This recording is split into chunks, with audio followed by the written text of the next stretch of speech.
Romanos capítulo de número 8. Romanos capítulo de número 8. Nós vamos meditar nesta manhã do verso 31 ao verso 39. Romanos capítulo 8, do verso 31 ao verso 39. Romanos 8, do verso 31 ao verso 39. Eu vou ler o texto bíblico, você acompanha comigo, mantenha sua Bíblia aberta. Lembra que você não está na sua casa, você está na escola dominical. Então, não vá fazer outras coisas, não vá mexer na geladeira. Pelo contrário, agora é hora de estudo bíblico, estudo da palavra de Deus. Fique aí, mantenha-se diante da palavra, verifique os textos, anote o que for importante. Agora é hora de escola dominical para estudarmos juntos a palavra do nosso Deus. Romanos 8. Romanos 8, de 31 a 39, Paulo diz assim, continuando a sua carta. Que diremos, pois, à vista destas coisas? Se Deus é por nós, quem será contra nós?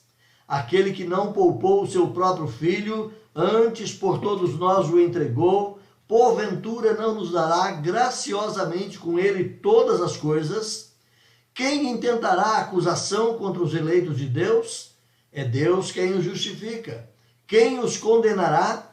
É Cristo Jesus quem morreu, ou antes, quem ressuscitou, o qual está à direita de Deus e também intercede por nós. Quem nos separará do amor de Cristo?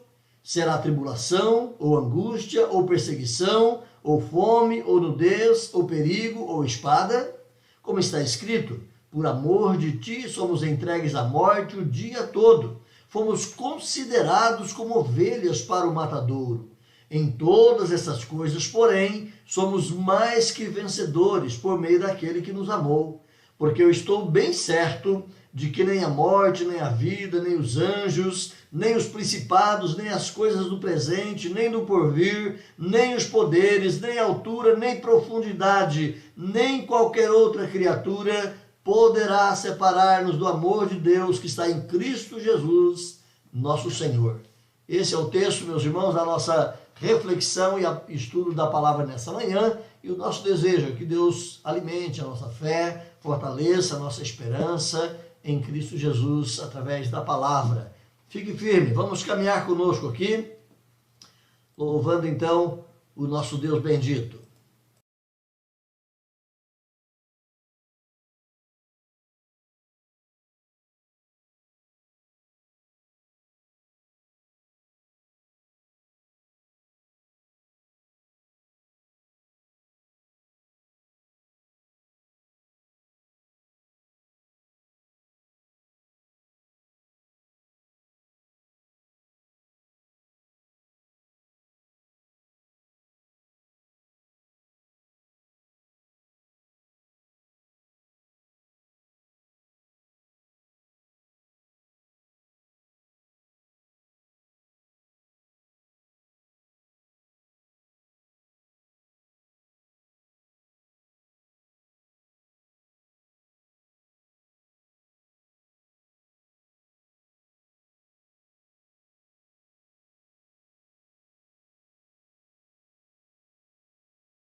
Ok? Mexemos com os parafusos aqui mais uma vez. Você tem som agora, pode retornar conosco. Agora tem som. Desculpe aí a nossa falha, ou a minha falha aqui. Alguns Botões sou eu que aperto e acabo às vezes invertendo o meio de campo. Mas vamos lá, louvado seja Deus, tenham paciência comigo. A minha formação não é sonoplastia, é teologia. Então eu estou apanhando aqui com os botões, mas vamos aprendendo, louvado seja Deus. Então voltando, meus irmãos, aqui à nossa reflexão, disse que muitos crentes têm achado nesse texto fonte larga e ampla de consolo, porque ela celebra justamente a nossa segurança em Cristo Jesus. Paulo lança aqui nesse verso 31, especialmente, olhe para o verso 31, Paulo lança aqui no verso 31 essa pergunta, e essa pergunta vai ser a base para as outras 5 que vão surgir no decorrer do texto, e a pergunta que Paulo lança aqui é essa: que diremos, pois, à vista dessas coisas? Essa pergunta é o fundamento para as outras perguntas que vão se desdobrar, e as outras perguntas você precisa responder. Essa primeira pergunta, ela é apenas uma pergunta retórica. Você não precisa respondê-la. As pessoas estão falando que não ouviu o começo do estudo, se tem alguma coisa importante para voltar. Ok, na verdade eu volto então. Algumas pessoas perguntaram aqui se perderam alguma parte no início. Eu não trouxe outra informação anterior. Na verdade eu apenas entrei no texto, lemos o texto e continuamos a partir desta planilha que você tem aí na introdução, ok? Não houve nenhuma outra informação mais importante que isso até aqui. Por enquanto estamos na introdução, abrindo as portas do texto, abrindo as portas do contexto, para que a gente possa entrar nele, possa tirar proveito então da Escritura para a nossa vida nessa manhã. Falamos que muitos crentes têm consolo forte nesse texto, porque ele celebra a nossa segurança em Cristo, e falamos que o versículo 31 encerra justamente uma pergunta retórica, que você não precisa respondê-la, mas é preciso que você a compreenda, uma vez que ela é o patamar, ela é a base, ela é o alicerce para as outras 5 perguntas que virão, e aí sim, para as outras 5 perguntas que virão, você, meu querido irmão, minha querida irmã, precisa responder. Você precisa ter base sólida na Escritura para fortalecer com elas a sua fé e poder também continuar abençoando e discipulando outras pessoas. Estas coisas, que coisas são estas, né? Paulo fala aqui, que diremos, pois, à vista destas coisas? Então, estas coisas nos arremetem, em primeiro momento, as realidades tremendas que Paulo encerrou no versículo 28, particularmente, quando ele diz: todas estas coisas cooperam para o bem. Todas as coisas cooperam para o bem. Mas eu continuaria ampliando ainda mais a resposta, porque na verdade estas coisas não se limitam a uma generalização, mas elas são específicas. Elas são mais bem detalhadas aqui no texto. Todo o capítulo 8, na verdade, ele é recheado de verdades estupendas, maravilhosas, que ampliam as fileiras de estas coisas. Então, o que são estas coisas? Na minha compreensão, na minha interpretação do texto, eu entendo que estas coisas são todas as verdades que Paulo estabeleceu, deixou claro para os crentes de Roma naquela época, especialmente no capítulo 8.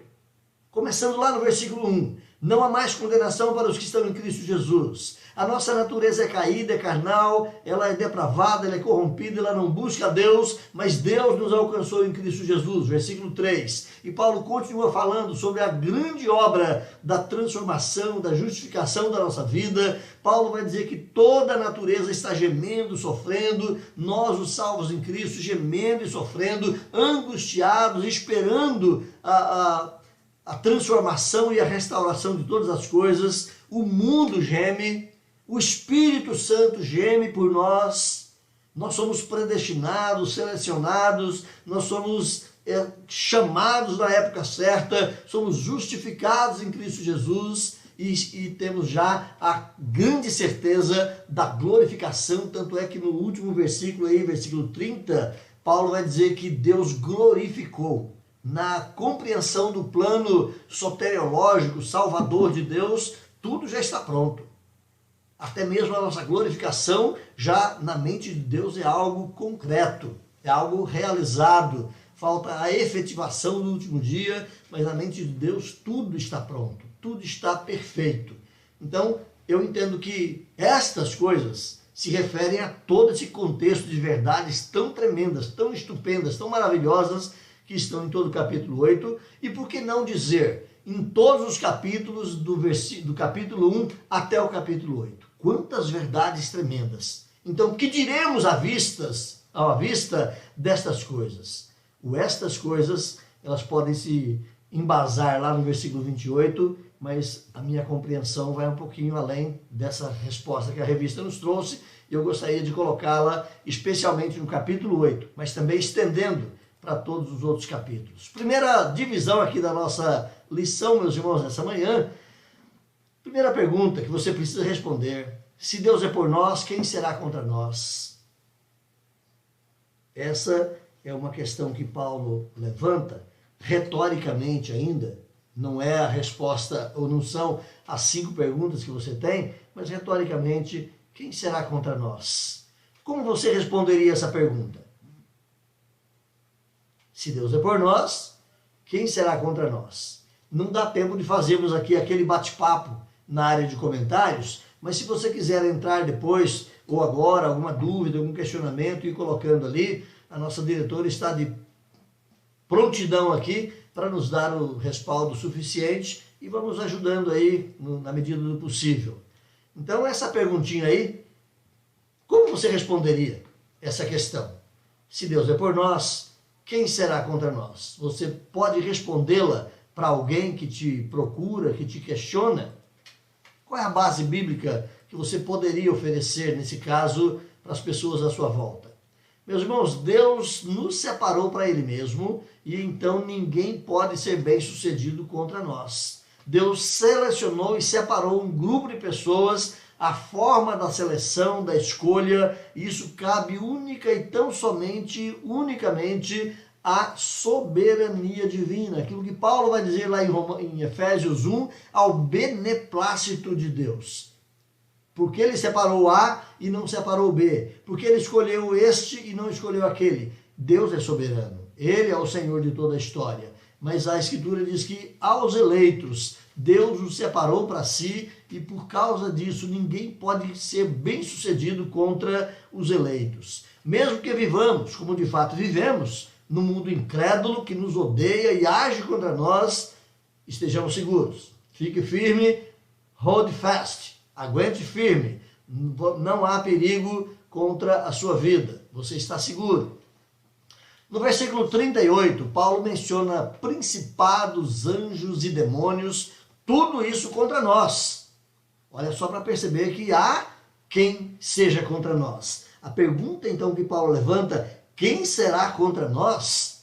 Ela é retórica, mas ela apresenta no bojo da carta e no bojo de todas as escrituras, pessoas, seres, autoridades, inteligências universais aí, que estão contra os cristãos, sim. Eles são contra. Mas a pergunta vai mais além do simplesmente ser contra, mas quem é que pode vencer? Quem é que pode destruir o cristão?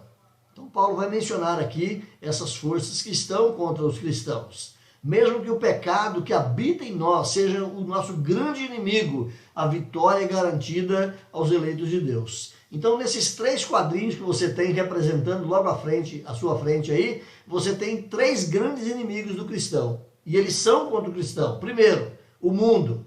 O mundo é contra o cristão, porque o mundo anda na contramão, ele anda contra a correnteza.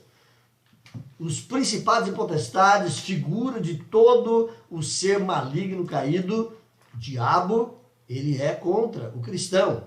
E o pecado que habita em nós, a nossa natureza carnal. Então, o mundo, a carne e o diabo são 3 potências que agem contra nós. Mas a questão não é apenas se eles fazem oposição, a questão é se eles têm poder de nos vencer. Porque Deus é por nós, ninguém terá vitória final contra nós. Essa é a bandeira que Paulo levanta aqui. Essa é a questão que Paulo propõe, de fato, no conteúdo deste capítulo e no conteúdo de todo o seu ensino. Porque Deus é pelo cristão, é pelo eleito, Deus é que escolheu, Deus é que chamou, Deus é que fez todo o processo salvador na vida desse indivíduo, porque Deus age e traz para si o eleito, ninguém terá vitória final contra este eleito. Essa é a garantia da Escritura. Foi Deus quem nos predestinou, foi Deus quem nos chamou, foi Deus quem nos justificou, é Deus quem nos glorifica e Ele vai nos guardar até o fim. Lembra de Colossenses 1,6?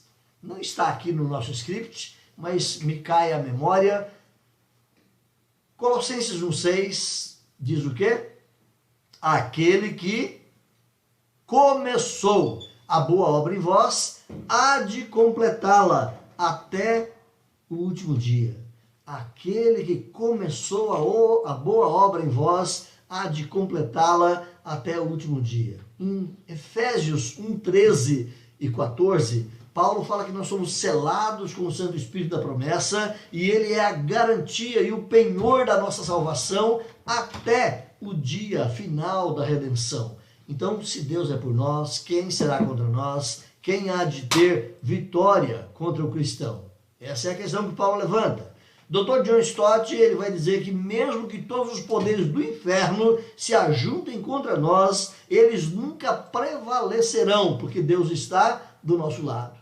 Mesmo que todo o inferno se ajunte contra o cristão, eles não terão poder contra o eleito de Deus, porque Deus está do nosso lado. Então, se Deus está do nosso lado, Ele é a força maior, Ele é o Senhor maior.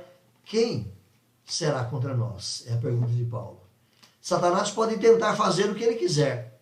Ele pode rugir como um leão, ele pode trazer as suas bravatas contra o cristão, mas a garantia que eu e você temos na Escritura, meus irmãos, é que ele está amarrado. Esse é um tema de discussão aí entre reformados e arminianos, entre protestantes reformados e protestantes mais novatos das linhas neopentecostais e pentecostais. O diabo está solto ou o diabo está preso?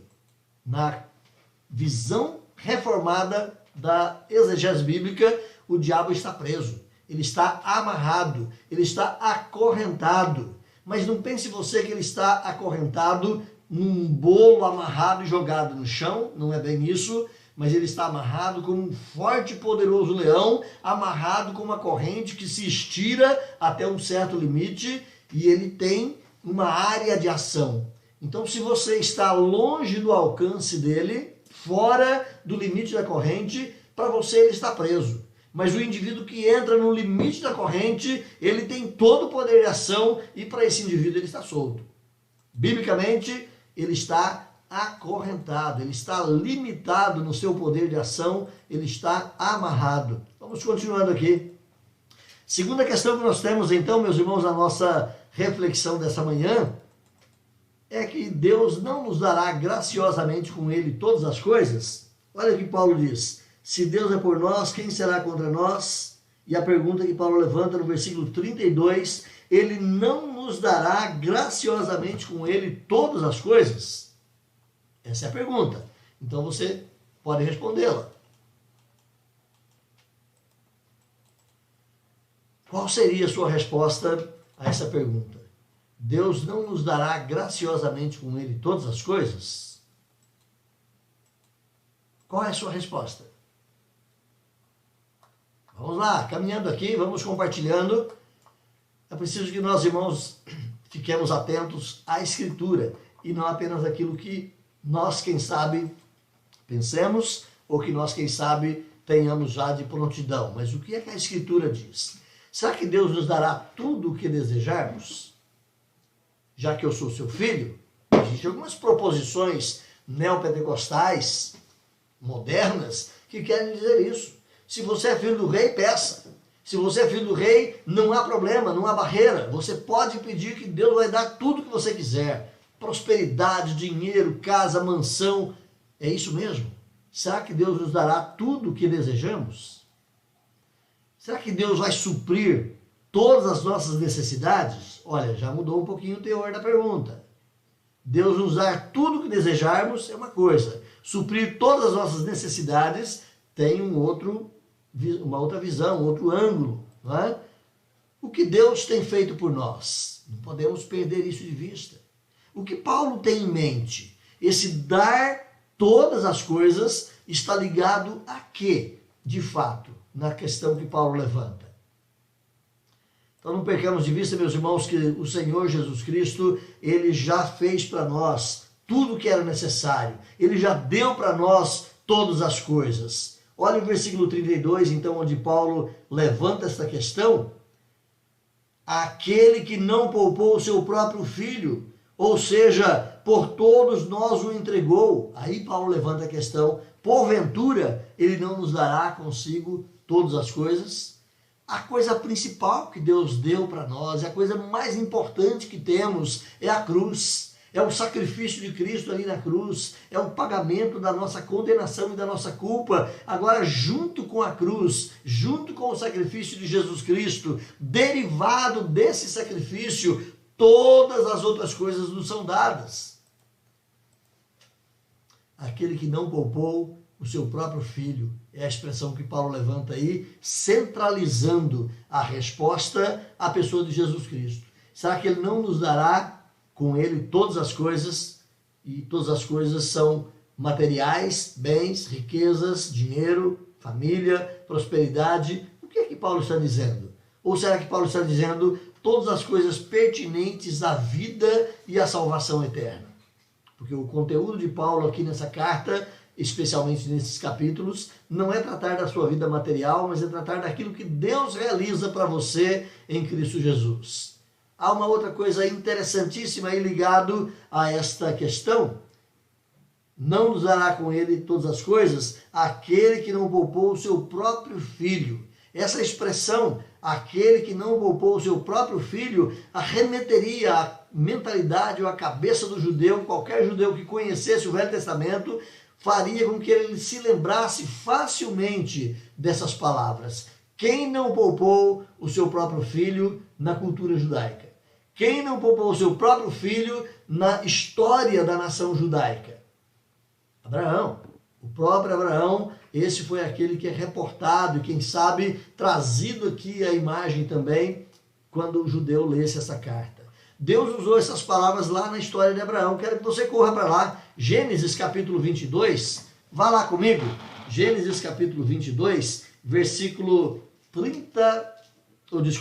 16. Gênesis capítulo 22, versículo 16. Abra lá. Olha o que o texto sagrado vai dizer para você. Deus dizendo: jurei por mim mesmo, diz o Senhor, porquanto fizeste isso e não me negaste o teu único filho. Meus irmãos, essa figura de Abraão entregando o filho, essa figura de Abraão levando o filho sobre o altar do sacrifício e preparado para imolá-lo, para sacrificá-lo, e essa figura do filho subserviente ao pai, do filho obediente ao pai. Vamos só fazer uma digressão rápida aqui. Quantos anos tinha Abraão nesse contexto aqui? Se você for colocar na ponta do lápis, é bem possível que Abraão esteja aqui com seus 120 anos, 125 no máximo. Não era um senhor jovem, forte, de 30, 40 anos, mas era um ancião de 120 e poucos anos. Quantos anos tinha Isaac? Isaac também tinha nessa base aí de 20 a 25 anos. Era um rapaz que, se quisesse dominar o pai pela força, ele teria condições de fazê-lo. O sacrifício, portanto, não foi forçado a Isaac também, mas ele foi voluntário. Obedeceu o pai, deitou sobre o altar. O pai não negou o seu próprio filho, entregando-o a Deus. Paulo levanta essa figura, claro que está pensando em Jesus Cristo, mas arremeteria na cabeça do judeu justamente esse conceito, de alguém que tem coragem de entregar o próprio filho. Esse quadro reporta, meus irmãos, ao amor de Deus. A história de Abraão entregando seu filho reporta ao amor de Deus entregando seu filho. A história de Isaac voluntariamente ascendendo e obedecendo à vontade do Pai é justamente a história de Jesus Cristo, o Filho de Deus, que também consente, entrega-se em obediência pacífica à vontade do Pai, dando a sua vida pelo resgate de muitos. Em que estão baseadas essas esperanças que o cristão tem? Se Deus é por nós, quem será contra nós? Ele não nos dará graciosamente todas as coisas. Otávio Winslow, citado por John Stott, esse pregador aqui citado por John Stott, vai dizer: quem entregou Jesus para morrer? Não foi Judas, por dinheiro, nem Pilatos, por medo, nem os judeus, por inveja, mas foi o Pai, por amor. É o Pai que entregou o seu próprio Filho pela nossa redenção. É o Pai que deu a sua riqueza maior, o seu bem maior pela nossa salvação. Portanto, se Ele deu o maior preço, Ele não também nos dará coisas de menores importância? Se Ele nos deu a maior riqueza em Cristo, Ele também nos dará e não suprirá as nossas necessidades com coisas de menor valor? Ele dará graciosamente. Implica aqui então na doação de Cristo de todas as coisas trazidas nele para a salvação dos eleitos. Por exemplo, que coisas são essas? Você pode pensar rapidamente em 3 palavrinhas aí. Deus nos deu perdão.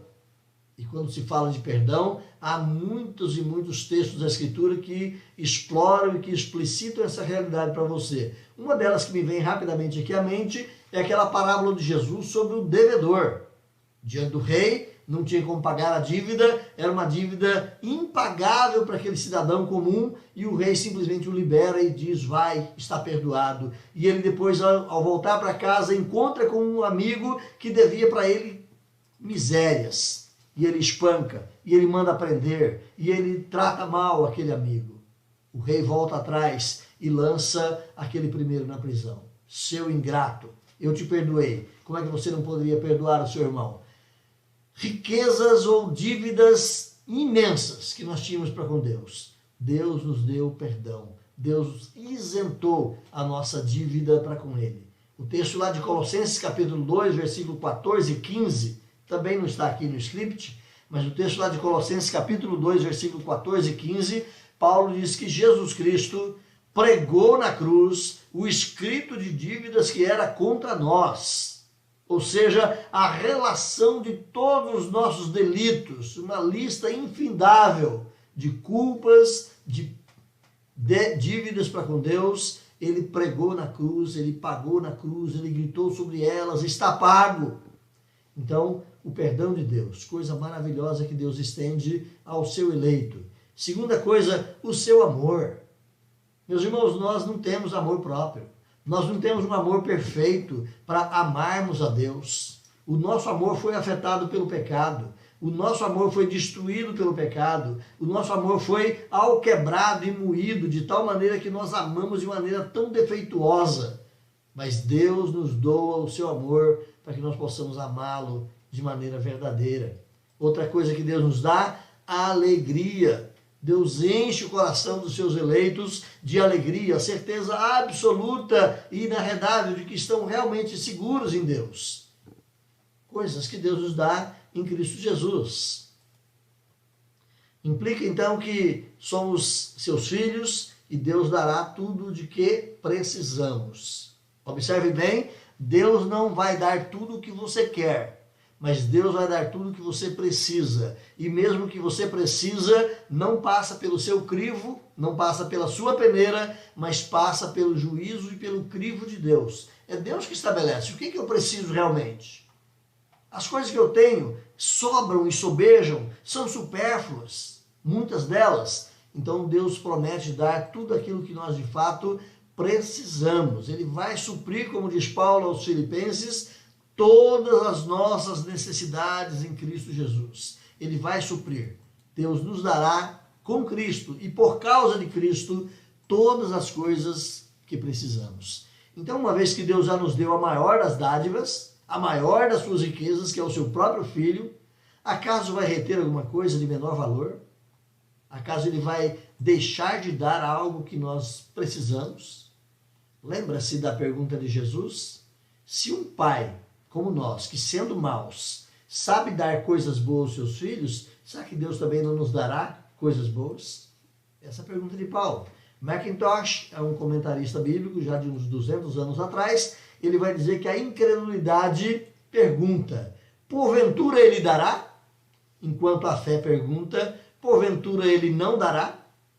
E exatamente essa é a pergunta de Paulo. Volta então para o versículo 32. Aquele que não poupou o seu próprio filho, antes por todos nós o entregou, porventura não nos dará? Esta pergunta é uma pergunta em forma negativa, mas ela é uma pergunta, na verdade, afirmativa. Você poderia ler o versículo em forma de afirmação e não em forma de interrogação, dizendo assim: aquele que não poupou o seu próprio filho, antes por todos nós o entregou, ele dará graciosamente com Cristo todas as coisas. Essa é o teor da resposta que Paulo deixa subjacente ao versículo, a sua pergunta. Meus irmãos, a cruz é a garantia de que Deus nos dará graciosamente tudo o que nós necessitamos. Terceira pergunta para hoje, vamos lá? Quem intentará acusação contra os eleitos de Deus? Essa é a pergunta que Paulo levanta. Eu pergunto para você, ela está aí no versículo 33. Então, leia o 33. Quem intentará acusação contra os eleitos de Deus? É Deus quem os justifica. Minha pergunta para você é essa. Quanto a essa pergunta temática, como você daria a resposta? Quem intentará acusação contra os eleitos de Deus? Qual seria a sua resposta? O que você responderia? Quebre a cara do Shurek. Deixa o Shurek saber que você sabe a resposta. Vamos lá. Vamos caminhando aqui no intuito de buscarmos a compreensão aqui. O contexto que está envolvendo essa questão é um contexto judicial, é um contexto de tribunal. Alguém acusará os eleitos de Deus, alguém intentará apresentar no tribunal de Deus alguma acusação contra os seus eleitos.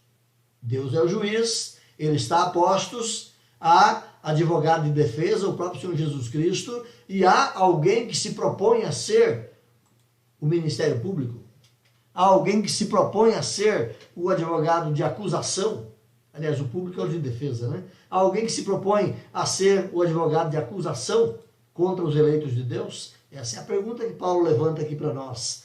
Quem intentará? Quem terá coragem de fazer acusação contra os eleitos de Deus?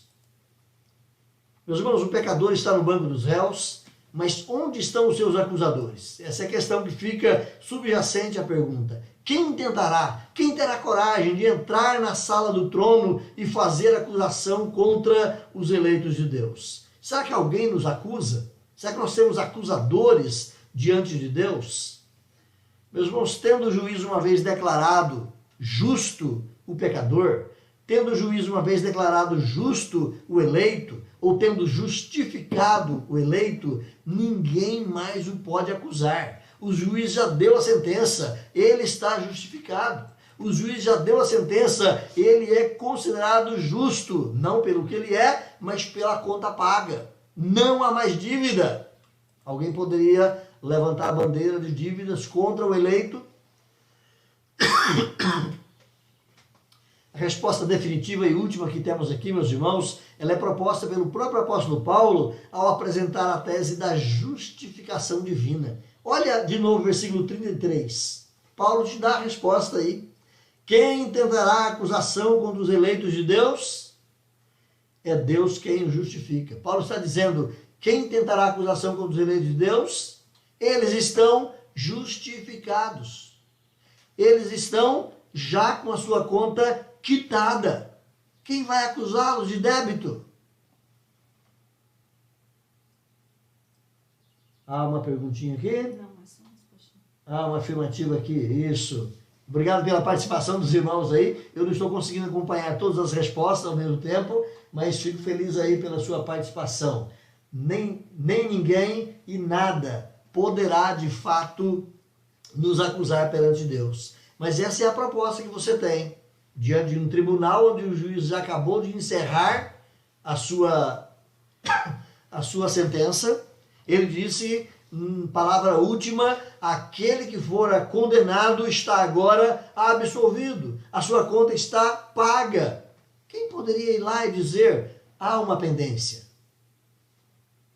Então é nesse sentido que Paulo faz a questão. Ele está justificado. A tese da justificação pela fé, meus irmãos, é uma tese que se propõe a dar garantia da salvação do cristão.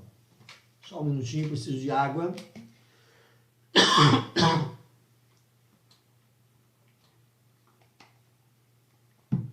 Ok, vamos caminhando aqui. Há quem tente acusar os eleitos? É a pergunta que Paulo propõe. Será que depois de o juiz ter batido o martelo, garantido o final da sentença, esse indivíduo está absolvido, ele está com a sua conta paga? Será que alguém tentaria acusar os eleitos mesmo assim? Eu quero colocar para você que existe acusadores. O diabo é o principal acusador do cristão. Há uma tese desenvolvida dentro do contexto da teologia reformada de que hoje, depois da morte de Cristo, de lá para cá, o diabo não tem o acesso direto à presença de Deus, como você o percebe em outros textos. Então há aqueles que creem assim. Hoje, o diabo não tem mais aquele acesso que tinha, como você percebe, por exemplo, ali na narrativa do livro de Jó, quando os filhos de Deus estão lá para adorar e servir o Senhor, e de repente se manifesta ali a presença de Satanás. A teologia reformada entende que quando Cristo morreu na cruz, ele esmagou a cabeça da serpente, a serpente perdeu muito do que tinha, e a partir dali, diz o texto bíblico na interpretação reformada, o diabo está amarrado. Jesus propõe lá em Lucas, quem é que pode entrar na casa do valente? Só um mais valente que ele. E depois de entrar na casa do valente, esse mais valente ainda o manieta, o amarra e rouba-lhe todos os bens. É assim que diz o texto, e Jesus é o mais valente. Ele é aquele que entra na possessão ou nos domínios de Satanás, o amarra, o vence, esmaga a cabeça da serpente. Voltando ao texto lá de Colossenses capítulo 2, versículo 15, diz o texto que Cristo o colocou sob uma condição de desprezo, derrotando-o na cruz. Então o diabo não tem mais a liberdade de estar na presença de Deus fazendo acusações.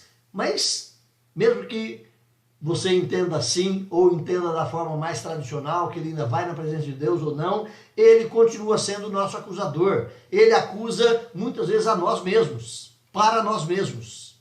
Quando você peca, tantas são as vezes que as proposições pululam na tua mente, pulam no teu cérebro, dizendo, olha só, você é um pecador, olha só, você não tem mais jeito, olha, você caiu de novo, olha, Deus te abandonou. Quantas e quantas são as vezes que o diabo está ali atormentando, trazendo esse desajuste na segurança da sua salvação. O diabo é o nosso principal acusador. O texto lá de Apocalipse capítulo 12, versículo 10, quando o dragão deixa de ser o perseguidor do Messias, porque o Messias é arrebatado e é voltado para a presença de Deus, ele vai perseguir a mulher. A mulher é a figura da igreja. Ele vai perseguir a igreja. E mais no versículo 10 especificamente, João diz ali que ele é o acusador dos irmãos. Ele nos acusa dia e noite.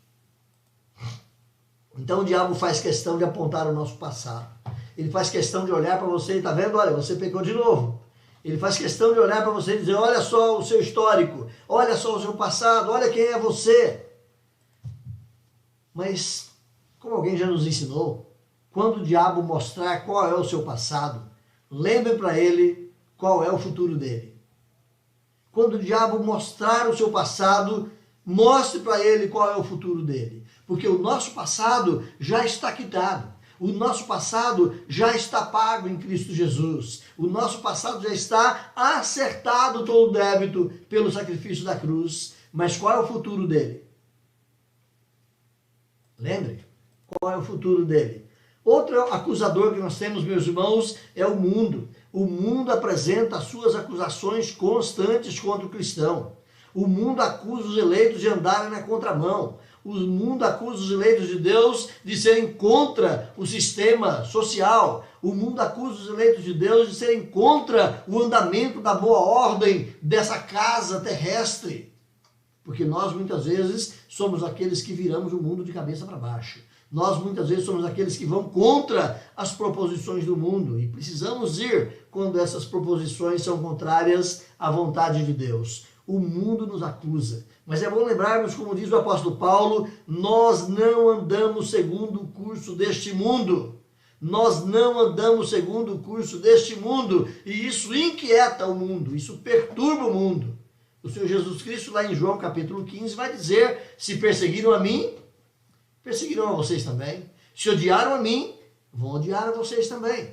Então o mundo sempre será um acusador, um opositor à vida do eleito de Deus. Em terceiro lugar, a nossa natureza pecaminosa nos acusa. Nós muitas vezes brigamos conosco mesmos. É aquela guerra de naturezas que Paulo propôs lá no capítulo 7. O bem que eu quero, eu não faço. O mal que eu não quero, esse eu faço. Quem pode me livrar dessa briga interna que eu tenho? Quem me livra da força da carne? Desventurado homem que sou, o que está acontecendo comigo? Eu estou brigando comigo mesmo. É isso mesmo. A nossa natureza pecaminosa nos acusa de nossas limitações, de não fazermos a vontade dela. Eu quero dizer para você o seguinte, mostre a sua carne quem é que manda. Você anda no espírito ou anda na carne? Mostre para a carne quem é que manda. Caminhemos. Meus irmãos, os eleitos de Deus não precisam temer as acusações do inimigo, porque Deus já apresentou a sentença da justificação. É essa a resposta de Paulo. Quem intentará a acusação? A resposta é, Deus já apresentou a sentença, está justificado. Deus já apresentou a sentença da justificação sobre os seus eleitos. Não há quem possa acusá-los. Dr. Louis Berkhoff, ele vai dizer assim que a justificação é um ato judicial de Deus, é um ato declaratório de Deus, no qual ele declara, com base na justiça de Jesus Cristo, que todas as reivindicações da lei são satisfeitas com vistas ao pecador eleito. Ou seja, o pecador eleito está com a lei cumprida, não por ele mesmo, mas porque Cristo cumpriu a lei em nosso lugar. Ele satisfez, Cristo satisfez todas as reivindicações da lei. Ele cumpriu a lei em nosso lugar. Nós somos chamados, então, meus irmãos, a vivermos coerentemente com o Evangelho para que todas as acusações caiam por terra. Não é porque Cristo cumpriu a lei em meu lugar que eu posso fazer o que eu bem quiser. Não, eu preciso andar de maneira coerente com o Evangelho. Mesmo que eu tenha as minhas falhas, aqui e ali, haja alguma fragilidade da minha vida, mas eu preciso buscar a obediência. Quarta questão que nós levantamos aí, você precisa pensar nela. Quem condenará os eleitos de Deus? Quem poderá reivindicar acusações e quem poderá buscar recursos do tribunal suficiente de modo que o eleito seja condenado? Não tem mais instâncias a que se recorrer. Nos tribunais humanos, você recorre da primeira para a segunda, para a terceira e você vai recorrendo às instâncias superiores. Mas no tribunal de Deus, o tribunal de Deus é a instância máxima. Quem pode recorrer? Quem pode entrar com recurso para condenar os eleitos de Deus? Então esse é o desafio número 4. Você pode pensar nele aí, é o que Paulo propõe então aí no versículo de número 34. Olha aí, Romanos 8, 34. Que resposta você ofereceria a essa pergunta? Qual é a sua resposta? Quem condenará os eleitos de Deus? Vai olhando para o texto, vai colocando aí as suas respostas, faça as suas anotações, é importante.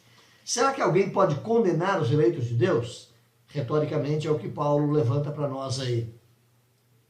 Meus irmãos, em Adão nós já fomos julgados e condenados. Se era em busca de uma condenação para mim e para você, Adão já nos condenou. Deus, julgando o pecado de Adão, ele julga e condena toda a raça humana. Por causa do pecado de Adão, todos nós estávamos condenados à morte e à morte eterna. Essa era a condenação lá em Adão, por causa do pecado de Adão. Mas Cristo assumiu ser condenado em nosso lugar. Essa é a grande saída que Deus nos ofereceu. Ele ofereceu o seu próprio Filho para ser condenado em nosso lugar. A pena foi paga. A nossa condenação foi paga em Cristo Jesus. Paulo dá 4 razões aqui, meus irmãos, pelas quais, então, o eleito não pode ser condenado. Preste atenção, caminhe conosco. Primeira, a morte de Cristo. Paulo vai dizer no versículo 34, quem os condenará? Primeira resposta, é Cristo Jesus quem morreu. Cristo morreu. Ele pagou a condenação. Ele foi condenado em nosso lugar. Essa é a primeira resposta que Paulo oferece, então, a essa questão. Quem os condenará? Cristo já foi condenado. Cristo já sofreu a nossa condenação. Cristo pagou a nossa culpa pelos pecados que nos levariam certamente à merecida condenação por causa da pecaminosidade herdada de Adão e por causa dos pecados que nós adicionamos a tudo isso. Lá em Gálatas 3, Gálatas capítulo 3, você pode correr lá. Gálatas 3, versículo 13. Caminhe comigo aí. Gálatas 3, versículo 13. O que é que Paulo coloca aí para nós? Gálatas 3:13 diz assim: Cristo nos resgatou da maldição da lei, fazendo-se ele próprio maldição em nosso lugar, porque está escrito: maldito todo aquele que for pendurado no madeiro, para que a bênção de Abraão chegasse aos gentios em Cristo Jesus, a fim de que recebêssemos pela fé o Espírito prometido. A primeira parte, especialmente do versículo, diz que Cristo nos resgatou da maldição da lei, fazendo-se ele próprio maldição em nosso lugar. Então Cristo pagou a nossa culpa. Ele foi condenado em nosso lugar. Ele sofreu a nossa morte, para que nós pudéssemos, como bem cantamos, viver a sua vida. Qual é a segunda questão que Paulo levanta para nós aqui como resposta? Quem condenará os eleitos de Deus? Primeiro, Cristo já morreu por eles, já pagou a pena, já foi condenado no lugar deles. Segundo, Cristo ressuscitou. Meus irmãos, a ressurreição de Jesus Cristo, ela é a plena garantia da aceitação do sacrifício de Jesus. Se o sacrifício de Jesus não bastasse, se o sacrifício de Jesus não fosse suficiente, ele nem sequer teria sido ressuscitado. Mas ele foi ressuscitado justamente como que se Deus estivesse dizendo, valeu, está tudo pronto, está tudo pago. Se ele não tivesse ressuscitado, a morte o teria derrotado. Ou seja, a condenação do pecado o teria derrotado. Mas ele ressuscitou. Olha o texto de 1 Coríntios 15, 19. Paulo vai dizer assim, que se a nossa esperança em Cristo se limitasse apenas a esta vida, nós seríamos os mais infelizes de todos os homens. Se não houve ressurreição, se Cristo não ressuscitou e a nossa esperança em Cristo é só para o momento agora, o que isso resolve? Nada.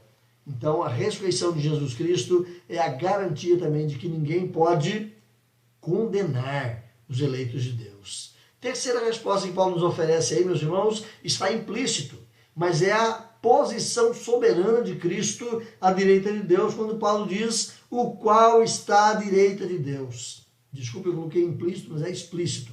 Está explícito, está claro. A posição soberana de Cristo à direita de Deus. Ele está assentado no mais alto lugar de honra e de glória à direita de Deus, ou seja, a aceitação de Deus pelo sacrifício de Cristo é completa. Diz Paulo aos Filipenses que Deus o ressuscitou, o elevou à categoria máxima que pode existir e lhe deu o nome de Senhor. E ele está à direita de Deus agora, agindo como nosso advogado. Em Cristo nós temos o melhor amigo. Em Cristo nós temos o melhor advogado. Temos com ele o melhor amigo. Então, o fato de ele estar à direita de Deus é resposta também para o fato de que ninguém pode nos condenar. Em quarto lugar, a contínua intercessão de Cristo pelos eleitos. Ele intercede por nós. Assim como lá no Getsemane, ele orou em agonia, assim ele continua orando, intercedendo, apresentando-nos diante de Deus Pai sempre. Já estamos justificados, mas ainda pecamos. E por isso temos junto de Deus o intercessor, aquele que intercede a nosso favor. Como que, no dizer figurativo, salvo engano, é de Lutero essa expressão, quando Lutero diz que ao nosso pecar, Cristo apresenta as mãos perante o Pai, dizendo: Pai, aqui estão as marcas, está pago, o pecado deles está pago. Obviamente que Deus tem a compreensão de tudo, não precisa de o filho ficar lembrando o Pai que o pecado já está pago. Mas a Bíblia diz que Cristo intercede, ele ora ao Pai a nosso favor. Esse texto aí você vai ter a resposta no versículo 34, ele também intercede por nós. E lá em Hebreus 7:25, é um texto que você pode conhecê-lo tão bem, o texto de Hebreus 7:25 diz que ele vive para interceder sempre pelo seu povo. Quem pode ter mais consolo do que o cristão numa hora dessa? Que consolo que é para nós sabermos que temos em Cristo o intercessor. Que coisa maravilhosa é saber que ele ora por nós. Quer sentir o prazer dessa intercessão? Corre lá para João capítulo 17. Não é agora, isso é tarefinha de casa depois. João capítulo 17, naquele teor da oração sacerdotal, ele vai orar pessoalmente por você. Quando ele diz ao Pai: não rogo somente por estes, ou pelos 12, mas eu oro por todos quantos virem a crer em mim. Olha só que bênção maravilhosa. Ele orando por mim há 2000 anos atrás. Quinta questão que eu preciso que você lembre. Quem nos separará do amor de Cristo? É a pergunta que temos aí de Paulo. Olha o versículo 35. Quem nos separará do amor de Cristo? Você pode responder. O grande último desafio nesse texto, então, é saber quem pode nos separar do amor de Cristo. Quem? Você sabe a resposta? Ela está aí para que a gente possa se firmar nela. Todas as circunstâncias que podem causar separação em áreas da vida, no que tange a nossa salvação e vida eterna, se tornam nulas. É isso que Paulo propõe aqui. Tem muitas coisas que poderiam nos separar.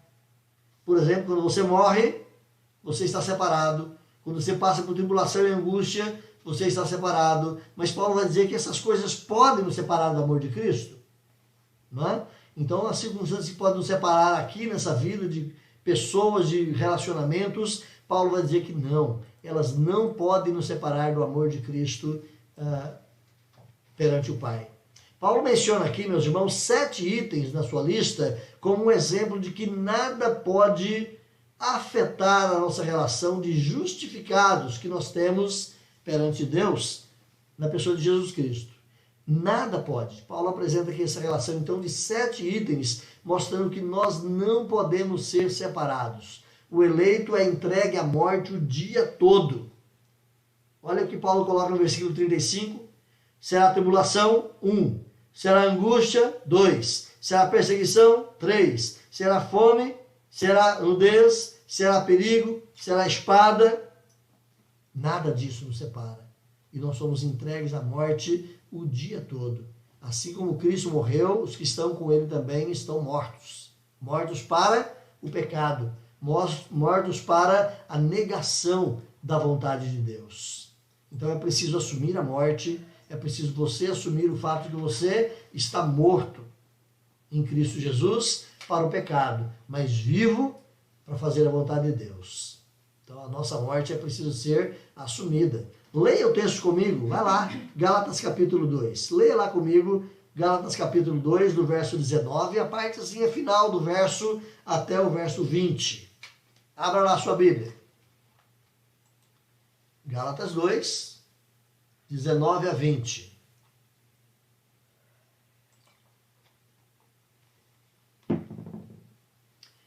Gálatas 2, 19 a 20, a parte final do 19 diz assim: estou crucificado com Cristo, logo já não sou eu quem vive, mas Cristo vive em mim.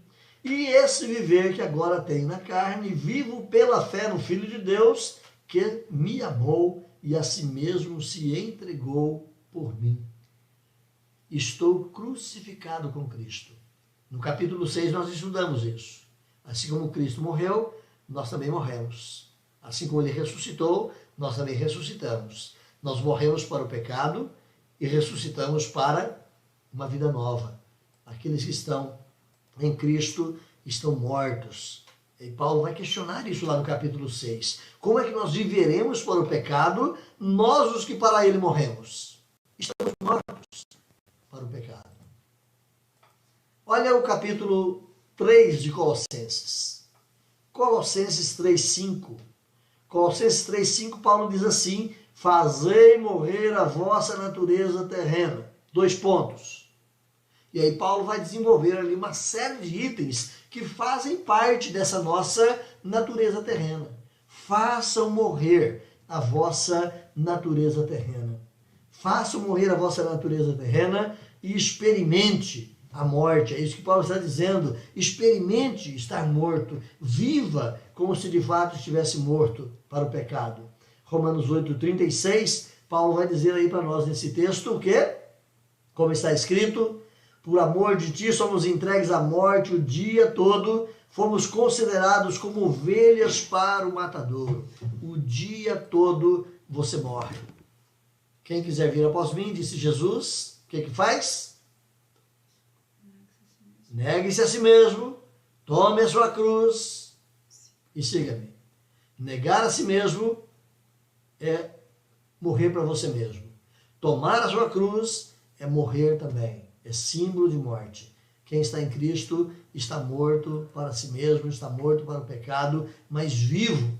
Mas, em último lugar, não em forma de pergunta, mas em forma de uma afirmação tremenda, nós temos aqui Paulo dizendo o insuperável amor de Deus. Ele é maravilhoso, ele é estupendo, ele é grandioso e nada supera o amor de Deus por nós em Cristo Jesus. Paulo conclui, meus irmãos, esse texto na garantia da nossa salvação, expressando exatamente aqui a certeza indubitável do eleito quanto à sua segurança eterna. O eleito pode estar seguro, o eleito pode estar garantido, porque o amor de Deus é insuperável, o amor de Deus é imutável.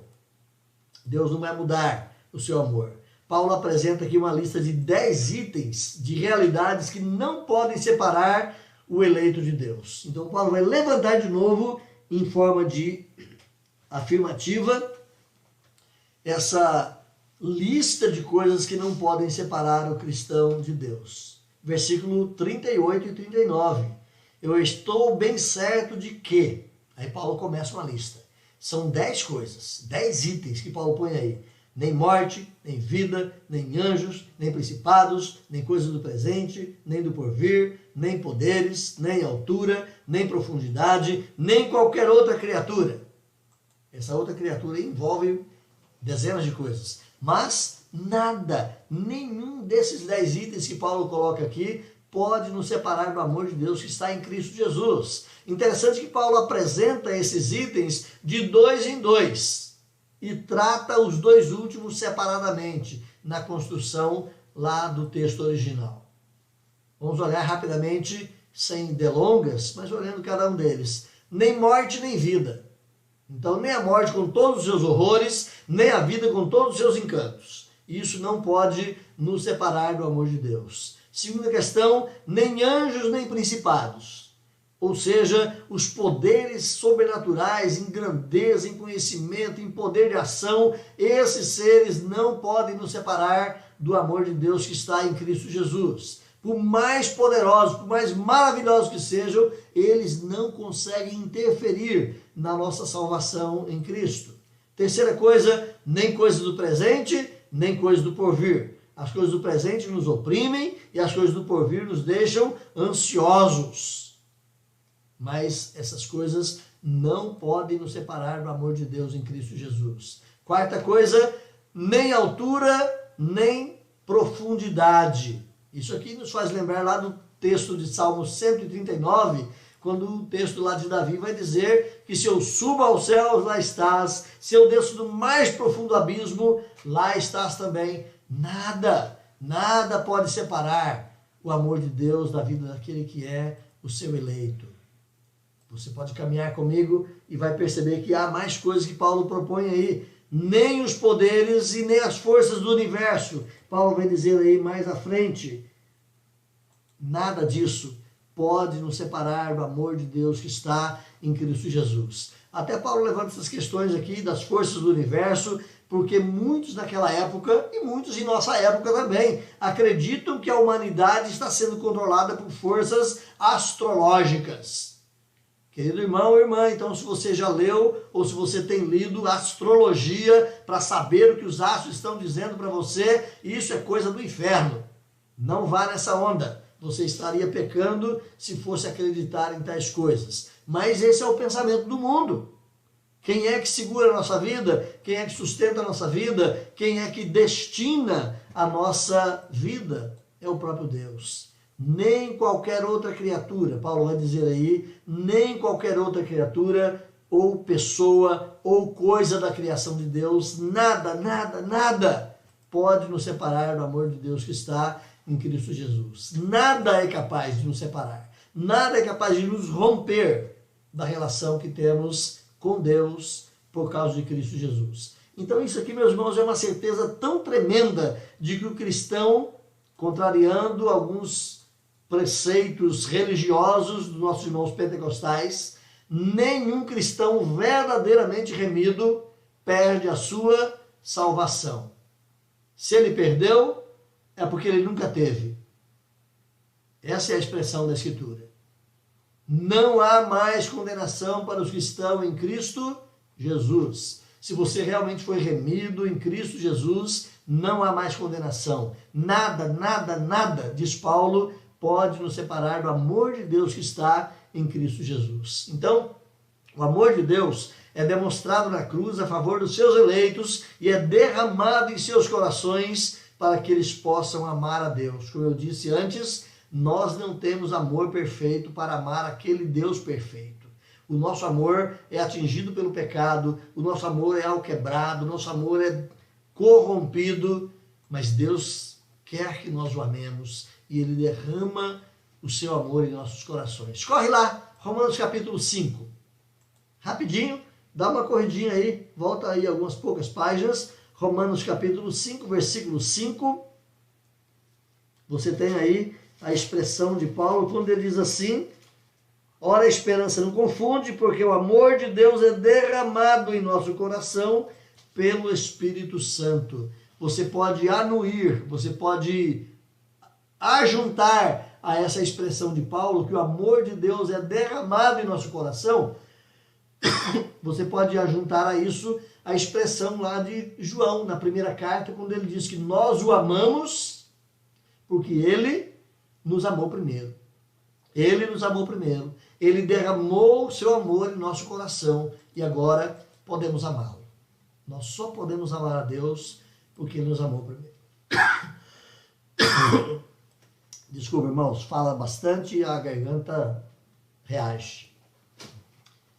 Então, concluindo aqui, terminando a nossa reflexão de hoje, se um dia você sentir insegurança sobre o amor de Deus, vale a pena primeiro avaliar a sua vida. Você está realmente em Cristo? Ou a sua insegurança é derivada do fato de que você está, em alguma medida, vivendo em pecado? A nossa Confissão de Fé de Westminster vai nos ensinar lá que o cristão pode perder a segurança da sua salvação. O cristão pode perder a alegria da sua salvação, mas ele não pode perder a sua salvação. Então a segurança da salvação, a alegria da salvação, ela pode ser diminuída pelos esforços de Satanás, pela corrupção que há no mundo ou pela fraqueza da nossa carne. Então, se um dia você sentir insegurança sobre o amor de Deus na sua vida, vale a pena primeiro avaliar a sua vida. Será que você está sendo pressionado pelo diabo? Então você tem respostas a isso. Será que você está sendo pressionado e corrompido pelo mundo? Você precisa corrigir isto. Será que você está dando lugar à carne? Você pode também se fortalecer perante o Senhor e voltar a andar no Espírito. Então, a nossa insegurança, ela não provém de Deus. Ela provém de nós, ela provém do mundo, ou ela provém do diabo. Assim afirma a nossa confissão de fé e assim afirma a palavra de Deus. Segundo, se você está sentindo falta de segurança, vale a pena relembrar as declarações da palavra de Deus. A nossa segurança de salvação não está naquilo que eu falo. A nossa segurança de salvação não está naquilo que eu sinto. A nossa segurança de salvação está nas declarações bombásticas da palavra de Deus. É Deus quem dá a sua palavra. Então, vá para a palavra. Vá buscar conforto e consolo na palavra do nosso Deus. Ali está a nossa segurança. Como diz o autor dos Hebreus, é uma âncora firme para a nossa alma. Terminamos aqui então com a palavra final do Dr. John Stott, mais uma vez. A nossa certeza consiste não em nosso amor por ele, porque é um amor falho, mas em seu amor por nós. Este sim é inabalável, fiel e perseverante. Estamos encerrando aqui então nessa manhã a nossa reflexão, no desejo de que Deus abençoe, fortaleça a sua vida mais uma vez com a palavra de Deus. No próximo domingo, se Deus permitir, vamos estar juntos mais uma vez, compartilhando aqui a carta de Paulo aos Romanos, no próximo domingo, capítulo 9, versos de 1 a 33. Leia durante a semana, faça suas anotações, vá para o texto e nós vamos compartilhar sobre o passado de Israel com Deus. É uma analogia que Paulo faz, de novo, para mostrar a nossa relação em Cristo, mas ele vai buscar bases lá no Antigo Testamento. Estamos então encerrando a nossa escola dominical, nosso estudo de hoje. Não falte na semana que vem, esteja conosco, pela vontade de Deus estaremos aqui mais uma vez. Amém?